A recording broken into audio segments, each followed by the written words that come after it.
할렐루야. 아이고, 너무너무 고마워요. 예. 제가, 그 친구한테 얘기를 했거든요. 이제 한 달만 있으면 나이가 만으로 88세, 89세가 되는데, 지금도 주일날 교회에서 오후에 이렇게 성도들과 함께 시간을 보내면서 설교한다고 그러니까 다 깜짝 놀라는 거예요. 목사님 지금도 설교합니까? 좀 어려운 일이죠. 근데 뭐 지금도 아직도 제 생각은 그렇습니다만 여러분 생각에 제 발음도 괜찮죠? 네, 발음도 괜찮고 몸도 꼿꼿하고 그런 것이 하나님의 은혜예요. 너무너무 감사드려요. 제가 이제 평생 살아오면서 가장 나에게 행복했던 순간이 언제였는가 이런 생각을 해봤어요. 가장 행복하고 어찌할 바를 모를 정도로 이 감격스러운 순간들이 언제였는가. 이건 뭐 여지없이 처음으로 예수님을 만났을 때고, 그 다음에 생애 여러 가운데 이야 참 감사하다. 그 하나님이 주시는 평안과 기쁨이 너무 충만했던 때가 언제냐면 월남 전쟁에서 제가 그 군청에 파송을 나가가지고 땅바닥에 군청 마당에 조그만 개인 천막 치고 밑에 이렇게 뭐 깔아놓고 담요 한 장 덮고 살 때 아침에 딱 일어나면 너 근심 걱정 말아라 주 너를 지키리 이 찬송을 부르고 시편 23편 주는 나의 목자시니 내게 부족함이 없으리로다 하는 이 시편을 쭉 외울 때 느꼈던 행복, 그때 가졌던 만족, 그때 내 마음속에 주셨던 하나님의 평화, 딴 때는 없었어요. 너무 그때가 좋은 거예요. 지금 모든 것이 은혜잖아요. 근데 가장 그때 내가 기쁨을 느꼈던 것 같아요. 오늘 이 바울이 고린도 교회에 두 번째 편지를 하면서 이런 말씀을 하죠. 7절에 우리가 이 보배가 위에 있는 예수님께 대한 거예요. 이 보배를 질그릇에 가졌으니, 질그릇이 뭐예요? 우리 인간이에요. 질그릇에 가졌으니 이는 심히 큰 능력은 하나님께 있고 우리에게 있지 아니함을 알게 하려 함이라. 이 보배가 뭐예요? 복음이에요. 이 보배가 뭐예요? 그리스도예요. 이 보배가 뭐예요? 영생이에요. 이 보배가 뭐예요? 그리스도를 통해 얻은 부활이에요. 근데 이게 어디에 들어있느냐? 질그릇에 들어있어요. 질그릇이라고 하는 말의 첫째 의미는 이 질그릇을 만든 이가 있다. 다시 말해서 우리는 피조물이라 해요. 우리가 질그릇이라 해요. 우리 인간을 질그릇이라고 하는 데가 많아요. 피조물이라 해요. 하나님이 만드셨다 입니다. 만든 이가 있다 입니다. 그 다음에 질그릇이라고 하는 의미는 깨지기 쉽다 이겁니다. 불완전하다 이겁니다. 비천하다 이겁니다. 가치가 없고 약하다 이겁니다. 여러분 이걸 아셔야 돼요. 인간은 나는 질그릇이다 이겁니다. 약한 존재요. 가치가 없는 존재요. 깨지기 쉬운 존재요. 형편없는 존재. 인간은 질그릇이다 할 때 나를 만드신 분이 계시다라고 하는 고백이요. 흙으로 지음을 받았다는 뜻이요. 약하고 깨지기 쉽고 불완전하던 존재라는 것을 말하는 거예요. 이 파스칼이라고 하는 분, 팡세라고 하는 걸 썼어요. 물론 팡세를 자기가 쓴 게 아니에요. 파스칼이 평생에 한 말들을 그 제자들이 종합해서 만든 책이 팡세예요. 이 팡세에 보면 이런 말이 있어요. 그 파스칼이 한 말입니다. 한 방울의 물, 한 점의 바람이 인간을 죽일 수 있다. 한 점의 바람, 부는 바람, 한 방울의 물이 인간을 죽일 수 있다. 여러분, 우리 이 혈관이요, 10만 킬로입니다. 참, 여러분, 이걸 아셔야 돼요. 지구를 한 바퀴 도는 게 4만 킬로거든요. 그러니까 10만 킬로라는 것은 우리 혈관이 지구를 2바퀴 돌고도 또 반 바퀴를 돌고. 그러니까 우리 속에 얼마나 세세밀밀한 혈관들이 얼마나 심각하게 혹은 질서정연하게 엉켜 있는가. 거기에요, 조그만 자극을 잘못 줘도 혈관이 맞추면 죽여버려요. 내 속에 물 한 방울이 생겨도 죽어버려요. 제가 아까 월남전 얘기했잖아요. 이제 저는 이제 그 특별한 부대에 있었기 때문에 전쟁터에서 죽은 시신하고 그 다음에 전쟁터에서 부상당한 병사를 헬리콥터에 싣고 병원이 야전 병원이 있는 곳을 옵니다. 그럼 제가 거기서 전부 다 이걸 파악을 하거든요. 창자가 터져나가고 눈이 빠져나가고 팔이 잘려나가고 이건 부상병이 막 소리 지르고. 그런데 이제 죽은 시신이 쭉 깔려요. 그런데 보면요, 아무 피도 안 하는데 죽었어. 피도 한 방울 안 나는데 죽었어. 이거 왜 죽었습니까? 총알이 여기서 일이 통과했다. 피 한 방울 안 나요. 착! 죽었어. 야, 참 인간은 아무것도 아니구나. 참 인간은 별것 아니구나. 그런 생각을 많이 했어요. 그런데 여러분, 이 질그릇이 무엇을 담고 있느냐에 따라서 가치가 결정되는 거예요. 질그릇은 약해요. 값도 안 나가요. 잘 깨져요. 불안전해요. 형편없어요. 그런데 그 질그릇 안에 무엇이 담겨 있느냐에 따라서 그 질그릇의 가치가 이것이냐 저것이냐 라고 하는 것이 결정돼요. 우리는요, 연약하기 이를 데 없는 질그릇이지만 우리 속에 담겨 있는 영광스러운 복음, 예수 그리스도죠. 그 복음은 보배 중에 보배입니다. 그럼 보세요. 질그릇은 가치가 없는데 그 질그릇에 담긴 복음은, 예수님은, 부활은 보배 중에 보배입니다. 그러면 이 질그릇 자체가 보배 중에 보배가 돼요. 그러니까 나는 하나님이 피로 값주고 사신 보배 중에 보배예요. 이걸 아셔야 돼요. 그렇기 때문에 찬양하라 내 영혼아가 나오는 거예요. 말할 수 없는 감격 속에서 부를 수 있는 거예요. 연약한 질그릇이기 때문에 많은 고통을, 어려움을, 비난을, 바람을 만납니다. 그런데 보세요. 그 질그릇을 만드시고 그 질그릇 속에 보배를 담으신 하나님이 그 질그릇을 보호하십니다. 이걸 아셔야 돼요. 이것이 우리의 평안이에요. 찬양하라 내 영혼아, 내 속에 있는 것들아 다 찬양하라. 어떻게 우리 질그릇이 찬양합니까? 질그릇 자체에서는 노래가 안 나와요. 하나님이 그 질그릇 속에 보배 중에 보배를 담으심으로 질그릇도 함께 보배 중에 보배가 된 거예요. 우리가 그런 존재예요.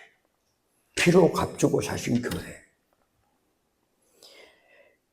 그 질그릇에는, 그런데 이 질그릇이기 때문에 환난이 고난이 어려움이 임합니다.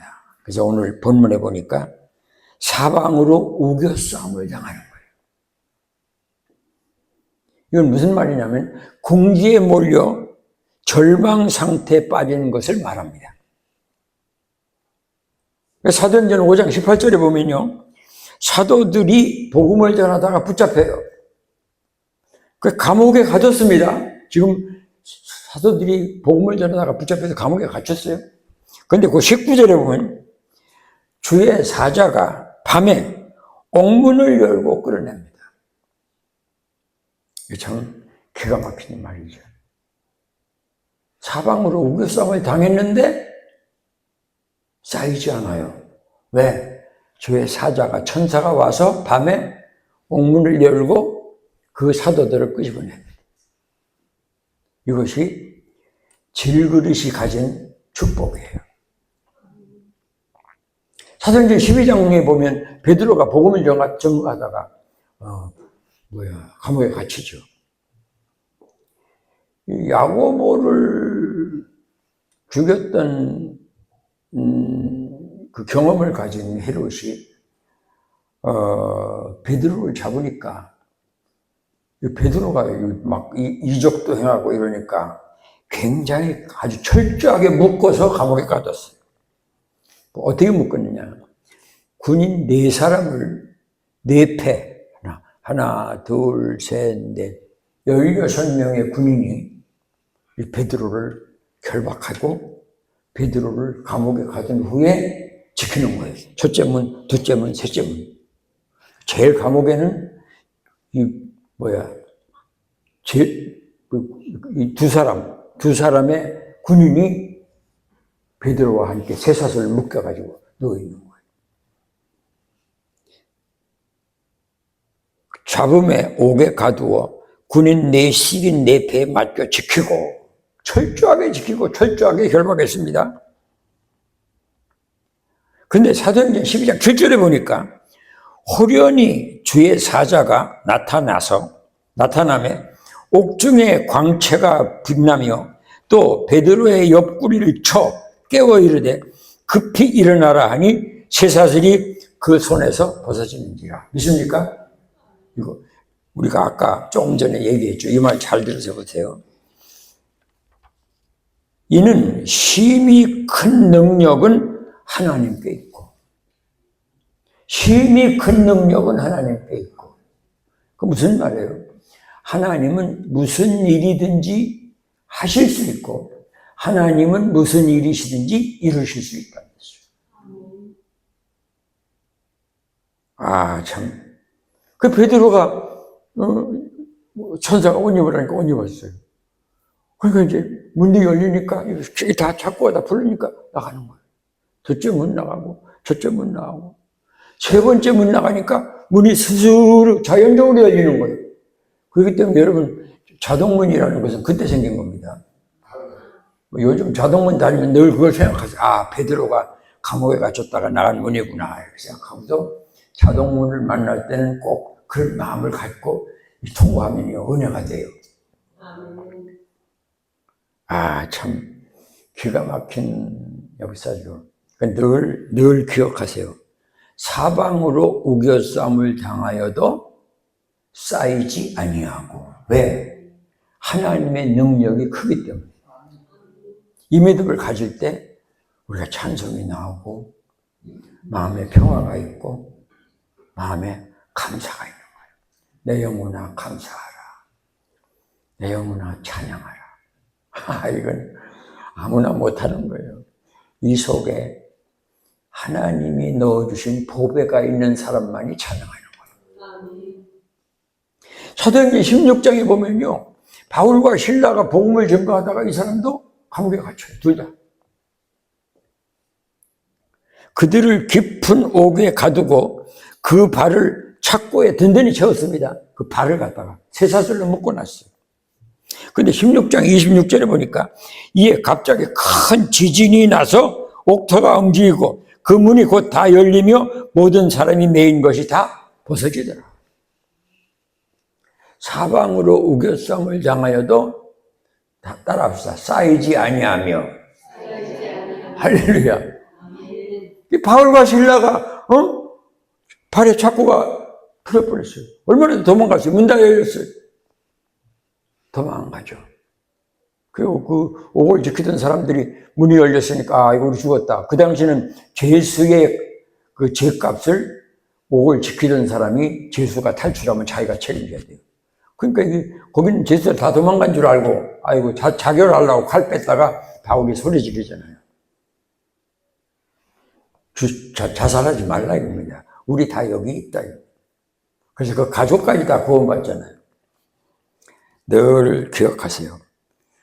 날마다 혹은 우리의 삶 가운데서 질그릇이기 때문에 여러 환난, 곤란, 아픔을 당하지만 거기에 담겨진 보배가 한없이 귀하기 때문에 따라합시다. 하나님이 피할 길을 주십니다. 기가 막힌 말이에요. 그럴 때 우리가 그냥 우리가 내가 이렇게 얘기하니까 그렇지 전장이라고 하는 곳에서요 자기 동료가 매일 죽어 나오는데 보고 뻔히 보잖아요. 너도 죽었네? 응? 너도 죽었어. 어제 그냥 한국에서 편지가 왔는데 내 딸 낳았다고 막 그냥 좋아하던 사람이 오늘 보니까 죽었네. 우리 인간은 아무것도 아닌 거예요. 그런데 우리 속에 있는 보배 때문에 그 보배를 하나님이 여기다 넣어주셨거든요. 그 하나님의 능력이 크시거든요. 그 하나님이 우리를 보호하십니다. 할렐루야. 그 다음에 또 이 질그릇이기 때문에 오늘 본문에 나오잖아요. 답답한 일을 당합니다. 답답한 일을 당한다면 길이 막힌단 말이에요. 길이. 가다가 그랬다. 웬일이지? 길이 막힌단 말이에요.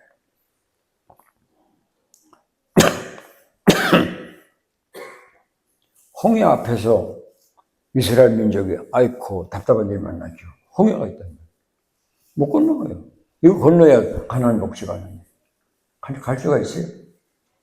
그런데 하나님이 모세를 통하여 지팡이 갈기라 이겁니다. 홍해가 갈라진 적이 있습니다.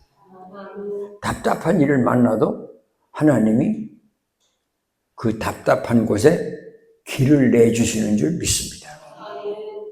이스라엘 민족이 가나안 복지 앞에 왔는데 요단강이 철철 멈춥니다. 몸에 거두는 때는 그냥 물이 철철 넘쳐요. 막 그냥 언덕을 넘칠 정도예요. 배가 있습니까? 어떻게 건너갑니까?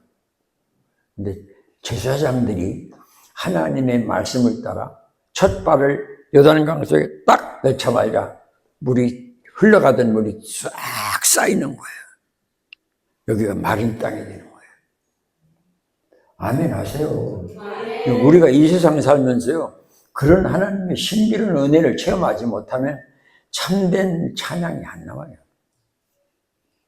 참된 정말 하나님 계시구나 라고 하는 참 기가 막힙니다.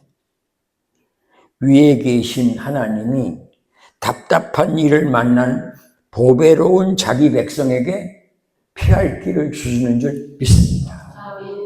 또 당연한 게 있죠. 핍박을 받는다고 했습니다. 핍박을 받는다. 그러나 핍박을 받아도 버림받지 않는다. 이게 가치 없는 질그릇이라 매사에 어려움과 고통과 핍박이 와요.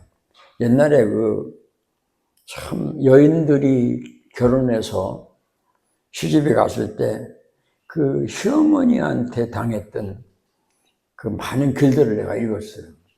인간이 당할 수 없는 글이에요. 어떻게 인간을 이렇게 해서 참혹하게 만들 수 있을까? 이렇게 할 정도로 시어머니는 그 며느리를 노예도 안 해요. 동물처럼 취급했어요. 매사에 핍박을 받았습니다. 그런데 그 핍박을 받는 하나님의 백성 속에 하나님이 보배 중에 보배, 예수님을 넣어줬거든요. 그러니까 그 질그릇이 뭐가 됐어요? 보배로운 그릇이 됐어요. 하나님은 그 질그릇을 결단코 버릴 수가 없어. 왜? 자기 피로 값주고 사셨기 때문에. 절대로 버릴 수가 없어요.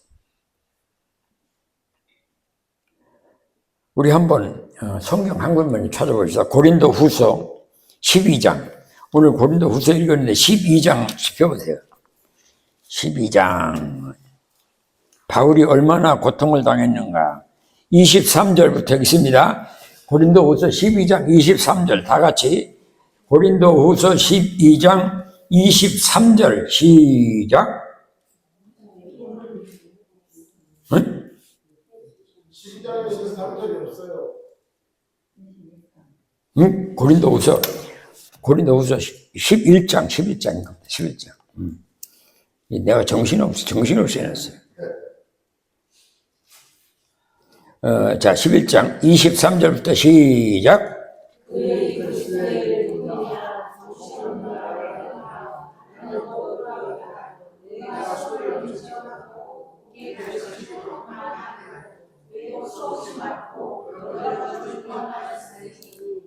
24절 시작. 25절 시작.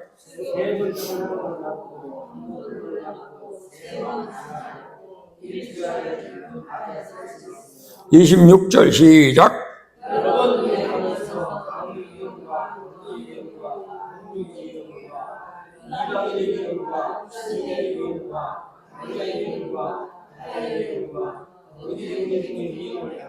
27절 마지막입니다. 시작.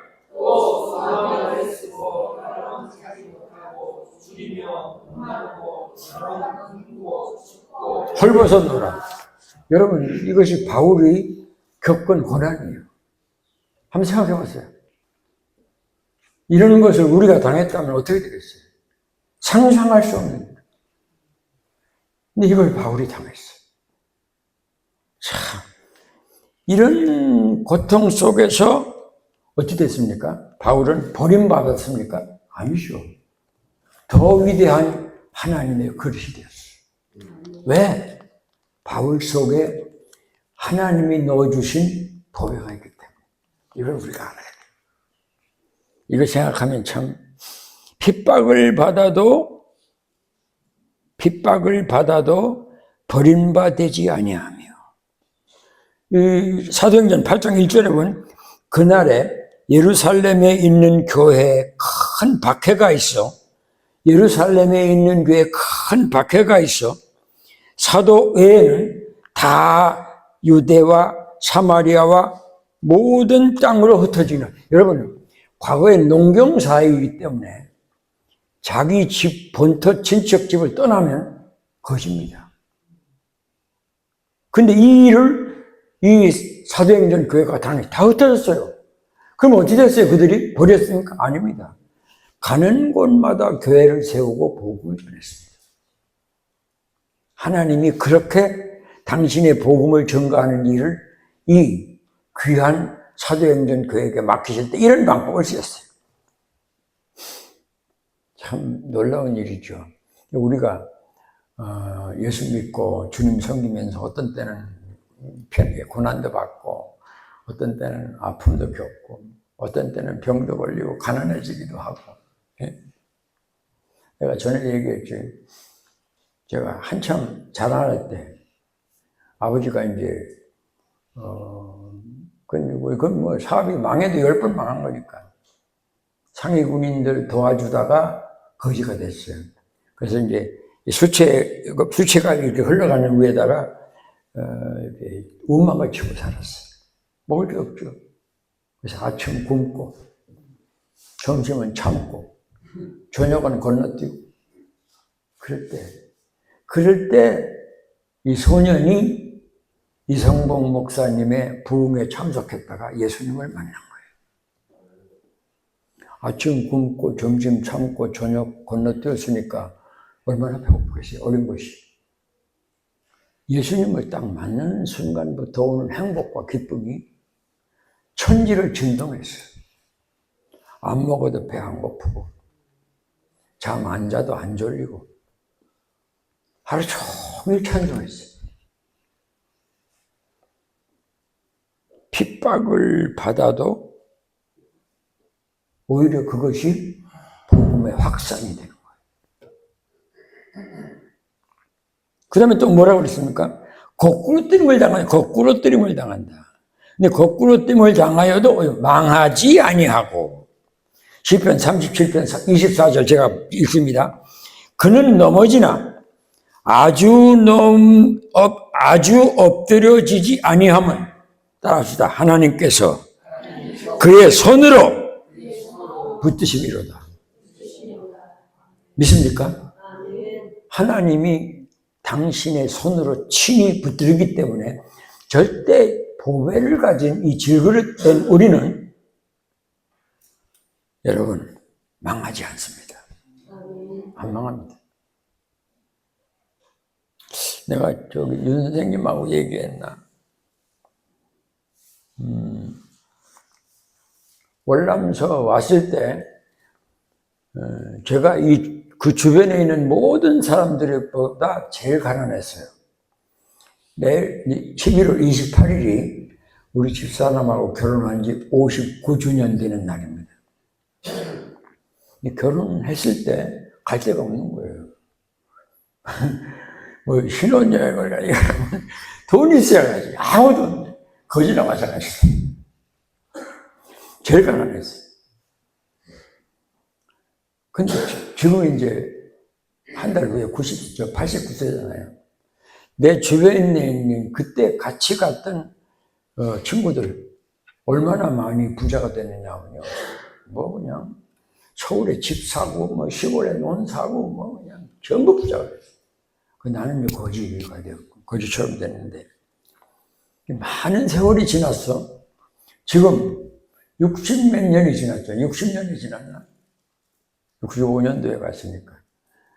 60년이 지난 지구에 지금은 내가 제일 부자예요. 내가 제일 건강해요. 내가 제일 활발하게 살아요.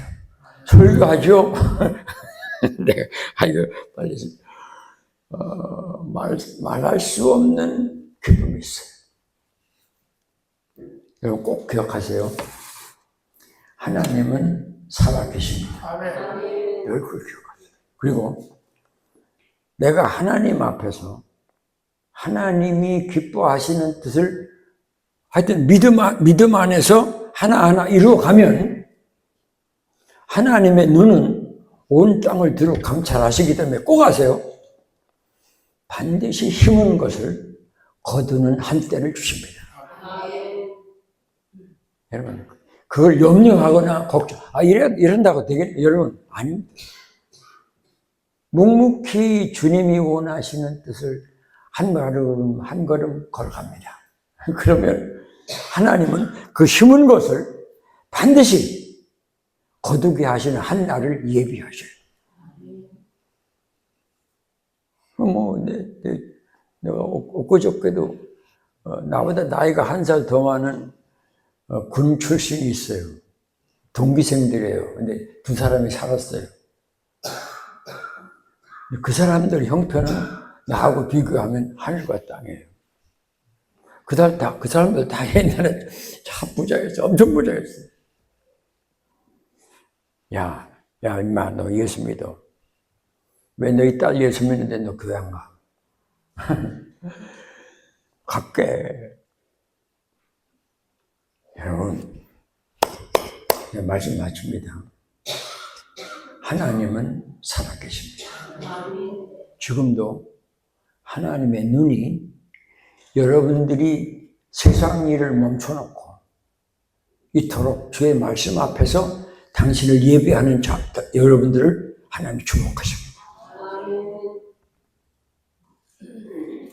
오늘 아침에도 탁 일어났는데 새벽인데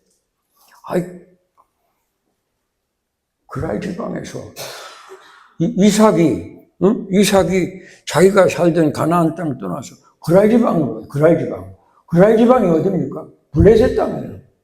거기 와서 농사 지었어요. 이 농사꾼이 아니에요. 근데 그해 100배나 얻었어요. 하나님이 은혜 주시면 되는 거예요. 아멘. 이 나라, 이 민족이 택시를 타면요, 택시 기사들이 물어요. 아유, 어르신, 이 나라가 어떻게 되겠습니까? 아니, 나는 목사기 때문에 그저 주님께 맡깁니다. 그러면 그냥 이재명이 그냥 뭐 개소만. 여러분, 그런다고 일이 되는 게 아니에요. 모든 것은요, 지나고 보면 하나님이 간섭하지 않은 게 없어요. 아멘. 우리가 이 땅에서 이 민족이 잘 되고 형통하고 하나님의 축복받기를 원하십니까? 내가 잘하면 돼요. 아멘. 내가 바로 살면 돼요. 아멘. 내가 요셉이 되면 돼요. 그러면 하나님은 보디발 집에 요셉을 보고 17세 먹은 이 보니까 이상해. 그 많은 노예 중에서 신비하거든요. 야, 너 가정 총무해. 가정 총무가 된 날부터 하나님이 요셉을 위하여 그의 집과 보디발의 집과 밭에 있는 소유물에까지 복을 주신지라. 아멘. 창세기 39장에서 그 읽으면요, 떨리는 마음을 가져야 돼요. 절대로 하셔야 돼요. 자, 마지막으로 그리스도의 고난에 동참. 10절 말씀 다 같이 읽겠습니다. 10절. 자, 오늘 고린도후서 4장 10절입니다. 고린도후서 4장 10절 마지막 절 시작.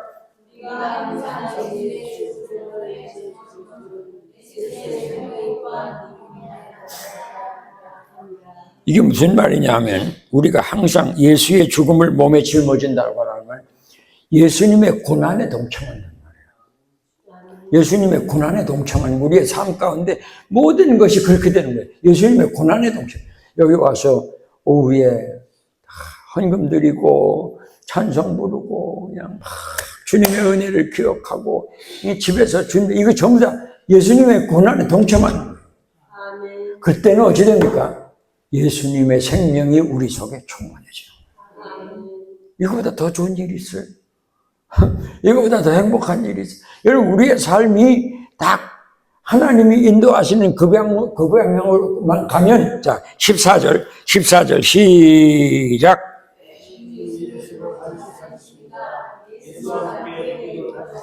예, 예수님을 살리신 그분이 우리를 다시 살립니다. 그거보다 더 큰 일이 어디 있어요? 그거보다 더 좋은 일이 어디 있어요? 끝내주는 거지. 이제 오늘도 너무 귀하고 감사하고 나는 즐거우시요. 무릎이 아파 잘 못 걷겠어요. 우리 집사람이 허리가 긁고 그냥 힘들어요. 근데 나는 이상하게 기뻐요. 아침에 10시 되면 둘이 손잡고 커피 마셔요. 동네 사람들이 물어요. 커피숍 들어 가십니까? 밀 때 밀고 나는 뒤에 앞에서 끌고 보기는 뭐 형편없죠. 그러나 우리 속에 찬성이 있잖아요. 아멘. 우리 속에 보배가 있잖아요. 아멘. 결국은 우리 하나님이 그리스도의 부활처럼 우리도 그 부활의 생명으로 충만하게 하실 그날이 있잖아요. 이것이 세상 즐거움 다 버리고 세상 자랑 다 버렸네. 주 예수보다 더 귀한 것은 없네. 이번 한 주간도 승리하시고 예수 잘 믿으시고 모든 사람에게 나 때문에 그들이 즐거워하고 기뻐할 수 있는 이런 삶을 사시기를 주님의 이름으로 축원합니다.